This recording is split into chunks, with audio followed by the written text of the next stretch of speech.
don't really realize how free, how lovely is this country. For the king, it's nothing. I'm not interested at all for king. Because you can't talk, you can't be free. If you say something to king, you run. The police pick you up and go in jail. But democracy, you can talk, you can run, and you be more enthusiastic to talk. I didn't come here because I was hungry of food, but I was hungry of liberty. This country, free country, good country, I hear is very good. I love come here, you see. I come. I ask you in the name of... 200 years before, the Indians had already found that others more powerful would benefit from the self-proclaimed title, True American. Confined to barren reservations, they learned that their own lands, once taken, were never again to be shared. Yet even when the white man possessed the soil, he would hold others in bondage to make it flourish. Negro slaves, immigrants in chains, were shipped across an ocean to farm a land whose harvest others would reap. It would be 300 years before they could begin to fulfill their own destiny as Americans.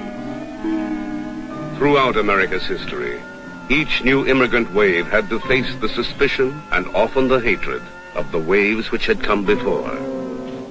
To the Irish, who built the cities and canals, bigots awarded the titles of Micks and Paddies.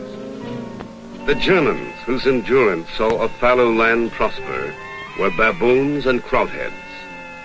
Chinese, whose raw labor would shape an expanding West, became Chinks and Yellow Devils. As a great wave of new immigrants thrust America into the 20th century, the intolerant were not at a loss for invective. Polacks, Bohunks, Spics, Dagos, Cheenies, Frogs, and Kikes. In 1919, jeers and taunts explode into blind rage. The Bolshevik Revolution terrified Americans, who thought Russia their trusted ally. In the wake of bitter disillusionment, Russian immigrants were convenient scapegoats for an anxious America. As hysteria swept the nation, 5,000 immigrants were arrested in a single day. Only a handful were communist agitators. The vast majority were merely innocent victims of another misguided attempt to purify the nation.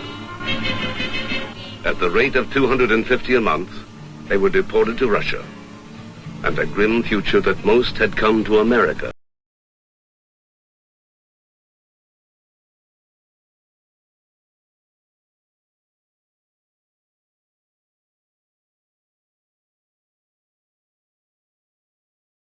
In America, in the prosperous 20s, there were those who felt they could afford the hollow luxury of blind prejudice. In gentle whispers, daughters of the American Revolution gave the name American an exclusive ring. In pompous convocation, they fed pride with medals and oratory.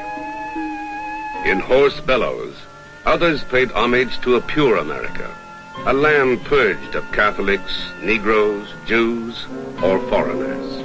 In shrill militancy, the Ku Klux Klan brandished blind suspicion under the convenient banner of super-patriotism.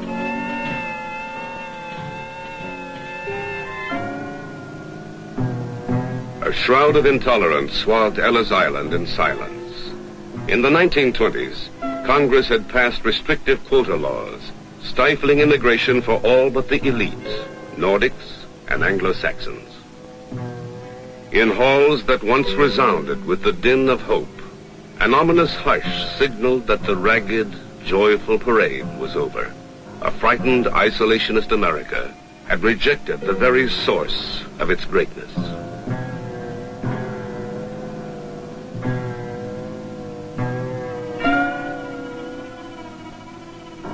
For nearly 25 years, liberty's promise is spoken in a muffled whisper.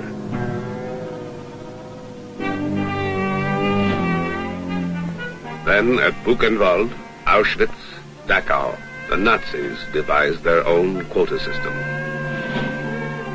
Before the anguish and the horror, old quota restrictions crumble. Dazed survivors seek to mend shattered lives.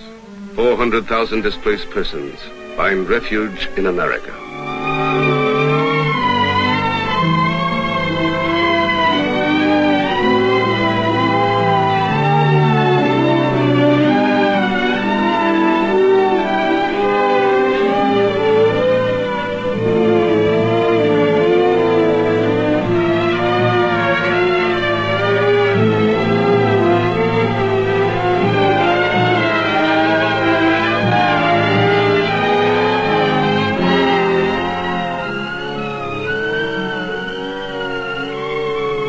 For 2 years, the exodus continues as the nation makes exceptions to its rigid laws. On May 13, 1950, 12-year-old Dasi Epremanis, an unknown Latvian immigrant, now a successful attorney, finds herself a celebrated American. I was chosen the 150,000th displaced person. I am very glad today to see my new country. I have heard so much good and wonderful about. With my first step in this wonderland, may God help me to find my place among other children, where I could feel as happy as they are. But for hopeful thousands who crowd U.S. embassies all over the world, a rigid American law yields no exceptions. Like others before them, these immigrants seek to escape illiteracy, hunger, political oppression, to grasp opportunities denied them since birth, to rejoin loved ones already in America. But their dreams will flicker, fade, and die. With a strict quota of 300 a year and a waiting list of 100,000, it would be 300 years before this Greek woman could receive permission to live in America. The present statute has overtones of discrimination. The idea behind this discrimination was, to put it boldly, that English or Irish names were better citizens than Americans with Italian or Greek or Polish names, and such a concept is utterly unworthy of our traditions and our ideals. In 1965, Lyndon Johnson, fulfilling a pledge of John F. Kennedy, writes into the past the prejudice of a national origin quota system. But the story of immigration is not set down in changing law. It is inscribed in the unending struggle of distant, nameless people, sustained by her promise. In Seoul, Korea, a city of 3 million, her beckoning torch seeks out a single hut made of mud and cardboard cartons. Inside, 4 children are alone. Before their mother died, their father had gone off in search of a better existence for his family. They are waiting for his message that years of loneliness and separation can end. In America, their father is a furniture craftsman. Like German farmers or Irish laborers a century before, Chambon Lee works for the day when his family can follow him to America. 3 years before, he left Korea to seek new opportunity in America. From meager wages, he has put aside a few dollars each week. Now, patient years have garnered 3 plane tickets for his children. Lee's sons, like countless immigrant children before them, leave the only home they have ever known. A journey across the sea that once took 5 months, accompanied by hunger, disease, and death, is now a jet hop of only 18 hours.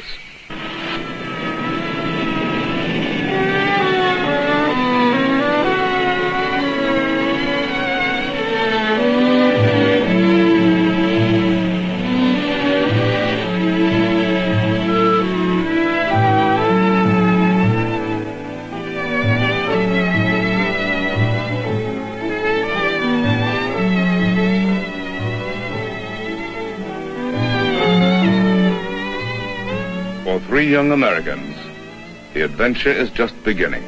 Everybody loves Saturday night. Together with their classmates, these children, as the children of all immigrants yet to come, will share a heritage of many tongues. Everybody loves Saturday night. If they are the destiny of America, a country of countless nationalities, carved out of an untamed wilderness. They are also ourselves. For the epic of this migration is more than a monument to the human spirit. It is more than the forging of a proud nation. It is that nation.